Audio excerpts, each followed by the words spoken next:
ओम शांति। जब हमारे जीवन में कोई बहुत बड़ी परिस्थिति आती है, कोई ऐसी मुसीबत आ जाती है, कोई भी ऐसी बात आ जाती है जिसके लिए हमको लगता है कि शायद हम अकेले इसका सामना नहीं कर सकते, हमें किसी दूसरे की सलाह की, परामर्श की बहुत अधिक ज़रूरत है, तो फिर हम कोई भी ऐसा अपना मित्र संबंधी, कोई भी ऐसे भाई बहन को ढूंढने की कोशिश करते हैं जिसके पास हम जाएं और उनको अपनी बात बता करके उनसे एक अच्छी राय ले सके। परंतु हर बार ये पॉसिबल नहीं होता। कई बार हम जिनसे बातचीत करना चाहते हैं उनका हमारे पास कोई कॉन्टेक्ट नंबर नहीं है, या कई बार वो हमसे इतनी दूर बैठे हैं कि हम चाह करके भी उनसे कॉन्टेक्ट नहीं कर पा रहे हैं। कई बार ऐसा भी होता है कि जिनसे हम बातचीत करना चाहते हैं वो शायद इतने बिजी हैं कि उनके पास हमारे लिए समय ही नहीं है। फिर अंदर से लगता है कि काश कोई ऐसा हो जो मेरे लिए 24 घंटे अवेलेबल हो, जिससे मैं जब चाहे अपने दिल की बात कह सकूं और जिसकी राय मेरे लिए हमेशा वर्क करे। जब मैं उनकी राय को फॉलो करूं तो वो मेरे लिए हमेशा ही बहुत अधिक वरदान की तरह साबित हो। तो आज सचमुच हम आपको एक ऐसी ही सत्ता से मिलवाने वाले हैं जिससे आप जब चाहे अपने दिल की बात कह सकते हैं, जब चाहे अपने लिए राय ले सकते हैं, और 100% उनकी राय से अच्छी इस दुनिया में किसी की राय हो ही नहीं सकती है। और वो सत्ता है स्वयं परम पिता परमात्मा। वो हम सब आत्माओं का पिता है। अब आपको लग रहा होगा वो तो निराकार है, वो तो दिखाई नहीं देता है, उनसे हम कैसे बातचीत करेंगे, कैसे अपने दिल की बात का इजहार करेंगे? क्या सचमुच हमारी बात उन तक पहुंचेगी?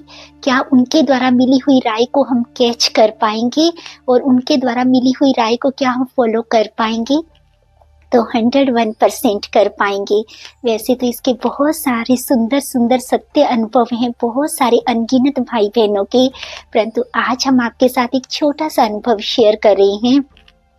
ये अनुभव है आदरणीय सुदर्शन दीदी जी का। मुख्य संचालिका हैं जम्मू सेंटर की, और उस वक्त वो कश्मीर में थे जब उन्होंने अपना ये अनुभव सुनाया कि उस वक्त वो कश्मीर में माना जब सेंटर की पालना कर रहे थे, तो चूँकि कश्मीर में बहुत अधिक ठंडी का समय रहता है, तो जनवरी में अधिकतर व्यक्ति वहाँ से चले जाते हैं, रहने वाले कश्मीर को छोड़ करके चले जाते हैं। तो सुदर्शन दीदी जी ने बताया कि उस समय भी जनवरी मास चल रहा था और बहुत अधिक बर्फ पड़ी हुई थी। वहाँ कर्फ्यू भी लगा हुआ था, लगभग 10 से 12 दिनों का कर्फ्यू लगा हुआ था, और वहाँ पर कोई भी भाई बहन जिज्ञासु भी नहीं आ रहा था। वो पूरे सेंटर पर अकेले ही थे माना बाबा के साथ, उनके पास कोई भी नहीं था। तो दीदी जी कहते हैं कि मुझे अच्छे से याद है उस दिन 24 जनवरी का दिन था, बुधवार का दिन था।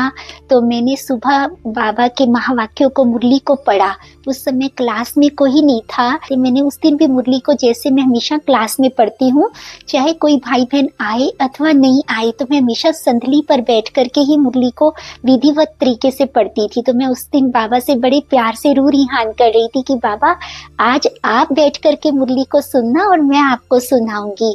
तो मैं ऐसे बाबा से मीठी मीठी रू रिहान कर रही थी। तो मैंने उस दिन मुरली को बड़े प्यार से बाबा को सुनाया। तो उसके पश्चात क्योंकि मेरा मुरली का मनन चिंतन चल रहा था, तो मैं झाड़ू लगा रही थी घर में। तो उस वक्त मुरली में उस दिन बाबा ने कहा कि बाबा को अपने बच्चों पर वंडर लगता है कि बच्चे कैसे हैं जो बाबा को पत्र भी नहीं लिखते हैं, बाबा को अपना समाचार भी नहीं देते हैं। तो उसी वक्त मैंने फिर झाड़ू को रखा और मुझे लगा कि अभी तो पहले मुझे बाबा को लेटर लिखना है, बाबा को अपना सारा समाचार देना है। तो उन्होंने कहा कि मेरे मन में कोई शिकवा शिकायत दूर दूर तक कुछ नहीं था, मैं तो जस्ट वैसे ही बाबा से प्यार से रू रिहान कर रही थी, बाबा से प्रेम से वार्तालाप कर रही थी। तो मैंने एक रजिस्टर का बड़ा पेपर लिया, डबल वाला, जिसमें 2 पेपर इकट्ठे थे पिन वाला। तो मैं उसको लेकर के लिखने बैठ गई और मैंने बड़े प्यार से बाबा से रू रिहान की। मैंने बाबा का शुक्रिया भी अदा किया, माना बाबा की हर एक महिमा को भी लिखा, बाबा के साथ अपने दिल की हर एक बात को शेयर किया। और पत्र लिखने के पश्चात मैंने एक, जैसे हम बाजार जाते हैं तो एक लिस्ट लेकर के जाते हैं कि घर में इस चीज़ की आवश्यकता है, तो मैंने उस पत्र को कंप्लीट करने के पश्चात एक लंबी लिस्ट बनाई कि घर में इस चीज़ की ज़रूरत है, क्योंकि कर्फ्यू था, कोई भी भाई बहन का भी वहाँ आना जाना नहीं था। क्योंकि मैं सेंटर पर अकेली थी तो लगभग सभी चीज़ें वहाँ पर ख़त्म थी, कुछ भी मेरे पास राशन कोई भी चीज़ अवेलेबल नहीं थी। तो मैंने एक लंबी लिस्ट भी तैयार कर दी कि घर में इस चीज़ की आवश्यकता है। और मैंने उस लेटर को बड़े प्यार से फोल्ड किया और उसको अपने बेड में तकिए के नीचे रख दिया और मैं फिर से झाड़ू लगाने लगी। अभी मैं सफाई ही कर रही थी, लगभग 11 साढ़े 11 का समय रहा होगा, तभी एक डोरबेल बजी और वहाँ पर 2-3 आर्मी के मतलब व्यक्ति आए। क्योंकि उस समय सिर्फ मिलिट्री आर्मी को ही अलाउड होता है कर्फ्यू में, और किसी भाई बहन का आना तो अलाउड ही नहीं होता। तो उन्होंने 2-3 बड़े बड़े बैग्स ले रखे थे और वो पॉलीथीन वहाँ पर रख करके और जल्दबाजी में सिर्फ 2 लाइन बोल करके चले गए। मैं उनको पूछती रही लेकिन उन्होंने कुछ खास नहीं बोला। उन्होंने कहा कि कल सतगुरुवार का दिन है तो कल आप इसके लिए परमात्मा पिता को भोग लगा देना। और बस ये कह करके वो सामान को रख करके और चले गए। और फिर मैंने सफाई की, मैंने भी कोई विशेष ध्यान नहीं दिया। तो जब फ्री हुई मैं तो काफ़ी घंटों के पश्चात जब मैंने उस पॉलीथीन को खोला, जब मैंने सामान को खोला तो उसमें सबसे पहले मिट्टी का तेल निकला। क्योंकि मैंने अपनी लिस्ट में सबसे पहले मिट्टी का ही तेल लिखा था, तो मुझे लगा शायद ये कोइंसिडेंस हो सकता है। फिर जैसे जैसे मैं सामान निकालती जा रही थी तो मुझे यकीन नहीं हो रहा था कि जैसे जैसे मैंने लिस्ट में जो जो सामान लिखा था, जिस ऑर्डर से लिखा था उसी ऑर्डर से वो सामान निकल रहा था। फिर मैंने तुरंत उस लिस्ट को निकाला और लिस्ट से मिलान किया तो एक एक चीज़ वही थी जो मैंने लिस्ट में लिखी थी। तो मेरी आंखों से प्यार के झरझर आंसू बहने लगे। कभी मैं उस सामान को देख रही थी तो कभी मैं बाबा के लेटर को देख रही थी। तो मुझे ऐसा लग रहा था कि बाबा को कितना ना प्यार है अपने बच्चों से। वो चाहे कहीं भी बैठे हों, किसी भी कोने में है, किसी भी परिस्थिति में है, मुसीबत में है, उनकी एक एक छोटी से छोटी चीज़ का भी बाबा कितना अधिक ख्याल रखता है। परमात्मा पिता जैसी पालना तो दुनिया में कोई भी किसी की कर ही नहीं सकता है। मुझे ये वंडर लग रहा था कि मैंने माचिस जैसी छोटी सी चीज़ भी लिखी थी ना, तो बाबा ने वो भी पहुंचाई थी। बात ये नहीं थी कि वो चीज़ें आ गई कैसे आई, बात मुझे ये लग रही थी कि बाबा मेरे दिल की हर एक बात को कितना ना प्यार से सुनता है। वो तो सुनने के लिए हमेशा ही रेडी रहता है, शायद हम ही देरी करते हैं उस तक अपनी बात पहुंचाने में। जब हमने भक्ति में भी देखा कि जब द्रौपदी पर कितनी बड़ी विपदा आई थी, तो जब कौरवों ने उनके साथ ऐसा व्यवहार किया तो देखा जाए तो उसको जिन 5 पतियों पर कितना अभिमान था, जब वो भी बैठे थे, भीष्म पितामह जैसे बैठे थे, उनके सारे सगे संबंधी बैठे थे, बड़े बड़े विद्वान बैठे थे, सबके सामने होते हुए भी सबके सामने उसने कितनी अधिक चीख पुकार की, कितनी उनकी मिन्नतें निकाली, अपनी मदद के लिए पुकार करती रही, लेकिन कोई भी उनकी मदद कर नहीं सका। फिर तब जब उसने सब तरफ से देखा कि सब दरवाजे मेरे लिए बंद हो चुके हैं, उसको कोई भी दूर दूर तक रास्ता नजर नहीं आ रहा था, तो सिर्फ उसने एक पल के लिए अपनी आंखें बंद की और एक बार, सिर्फ एक बार सच्चे दिल से गिरधर को पुकारा। और उसने आने में 1 सेकंड की भी देरी नहीं की। तो देखा जाए तो हम लोग भी अक्सर यही करते हैं, हम देहधारियों के पीछे कितना दौड़ते हैं कि काश ये मेरी मुसीबत को दूर कर देगा, ये मेरी प्रॉब्लम को हल कर देगा, ये मुझे अच्छा सा सल्यूशन दे देगा। परंतु हम उनके पीछे कितना भी दौड़ते रहे तो उनकी भी तो अपनी एक लिमिट है। वो चाहेंगे भी, अगर हमारी मदद भी करना चाहेंगे तो वो भी एक निश्चित सीमा के अंदर ही हमारी मदद कर सकते हैं। उनकी बुद्धि का कितना अधिक विस्तार हो सकता है, उनके पास कितना ज्ञान हो सकता है, जितना परम पिता परमात्मा के पास है उनकी तो एक बूंद भी किसी के पास शायद ही हो सकती है। तो क्यों हम इन छोटे छोटे दरवाजों को खटखटाने की बजाय क्यों ना उस परम पिता परमात्मा के दरवाजे को खटखटाएं, जिसका दरवाजा सदा ही सबके लिए खुला रहता है और जो सदा ही सबके लिए बाहें पसार करके स्वागत करता है, जो हर एक को राय देने के लिए सदा ही खाली बैठा है।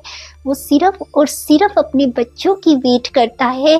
तो कमी हमारी तरफ से होती है, हम डिले करते हैं, हम उस पर विश्वास में थोड़ी कमी रखते हैं।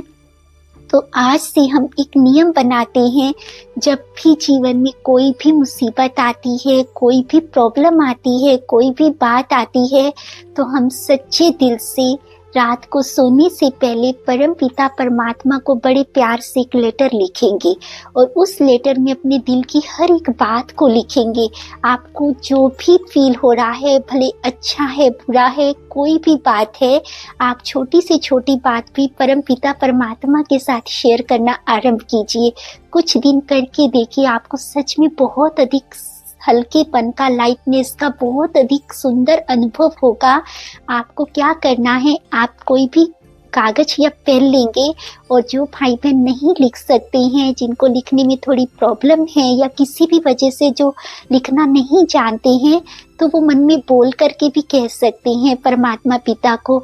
सिर्फ आपने सच्चे दिल से लिखना है, आपने फील करना है। आप लेटर की स्टार्टिंग करेंगे, आप परमपिता परमात्मा को कुछ भी कह करके बड़े प्यार से संबोधित करेंगे। मेरे मीठे परमपिता परमात्मा, मेरे मीठे बाबा, मेरे मीठे सखा, मेरे मीठे दोस्त, जो आपको अच्छा लगता है उनके साथ रिश्ता निभाना, वो उसी रिश्ते के साथ उसका संबोधन करेंगे। उसके पश्चात अपने दिल की हर एक बात को बहुत प्यार से, बहुत सच्चाई और सफाई के साथ लिखेंगे। अच्छे से उस लेटर को फोल्ड करेंगे। चूंकि कोई दूसरा आपके लेटर को नहीं पढ़ ले, तो आप उसको परमात्मा पिता के आगे समर्पित करके 1 मिनट के लिए योग करेंगे कि आप फील करेंगे कि जैसे मैंने इस लेटर को परम पिता परमात्मा के हाथों में दे दिया है। उसके पश्चात आप चाहें तो उस लेटर को जला भी सकते हैं या पानी में बहा भी सकते हैं, ताकि आपको ये नहीं रहे कि कोई दूसरा आपके उस लेटर को पढ़ ना ले। उसके पश्चात आप निश्चिंत हो जाएं। देखना, आपको आपके क्वेश्चन का आंसर, आपको आपकी राय, आपको आपकी प्रॉब्लम का सॉल्यूशन 101% मिलेगा। वो किसी क्लास के थ्रू भी मिल सकता है, किसी भाई बहन के थ्रू भी मिल सकता है।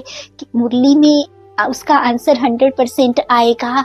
कोई भी तरीके से आप तक वो बात आएगी, और जब आप उस बात को सुनेंगे तब आपको अंदर से ये महसूसता भी आएगी कि शायद ये मेरे ही प्रश्न का जवाब है। फिर उसके पश्चात आपको उसको वैसे ही फॉलो करने का 100% एफर्ट्स लगाना है। उसके पश्चात आपको उसमें फिर किसी से करेक्शन नहीं करानी है कि मुझे ऐसी अनुभूति हुई है, तो फिर हम चाहें कि फिर हम किसी भाई बहन से पूछे कि मुझे ये ठीक लग रहा है, तो फिर ये तो परमात्मा पिता का निरादर हो जाएगा। उसकी राय के बाद अगर हम किसी से करेक्शन कराते हैं तो ये बहुत गलत होता है।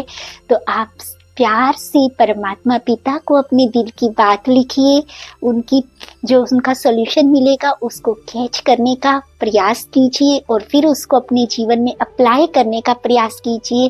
देखना, आपका जीवन 101% निश्चिंत, निर्विघ्न और बहुत सफल बन जाएगा, क्योंकि परमात्मा पिता से सुंदर साथी, परमात्मा पिता से बड़ा अच्छा सच्चा साथी, उससे अधिक निस्वार्थ प्यार करने वाला, उससे अधिक हमारी अच्छे से पालना करने वाला दुनिया में कोई दूसरा नहीं है।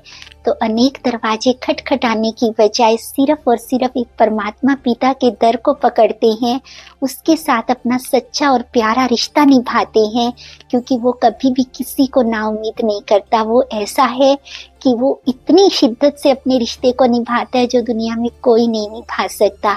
आप सबका परमपिता परमात्मा से अटूट और गहरा रिश्ता कायम हो, आपका जीवन एकदम निश्चिंत और निर्विघ्न बना रहे, इसी शुभ भावना और कामना के साथ ओम शांति।